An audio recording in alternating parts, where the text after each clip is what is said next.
नमस्कार मैत्रिणींनो, सुंदर अशी डेली वेअर साडी, खूप छान साडी आहे. मॉस सिफॉन मधली, अंगाबरोबर बसते आणि होम वॉश साडी आहे. एक साडी ओपन पण करून बघूया आपण. बघा, सुंदर असा वाईन कलर. हे जे काठ दिसतात हे जरीचे काठ आहेत साडीला. साडीची उंची बघा, भरपूर उंची. साडीचा पदर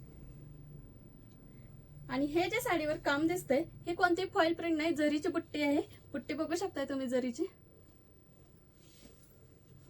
बघा, साडी पूर्ण साडीवर डिझाईन असणार आहे. साडी होम वॉश आहे. ही साडी तुम्हाला मिळणार आहे 690 रुपये, ऑल इंडिया फ्री शिपिंग. हा साडीचा ब्लाउज पीस. आपण कॅश ऑन डिलिव्हरी सुद्धा देतो. तसेच आपल्या भावनिक क्लॉथ सेंटरला भेट द्या. जाता जाता आपल्या पेजला फॉलो करायला विसरू नका. धन्यवाद.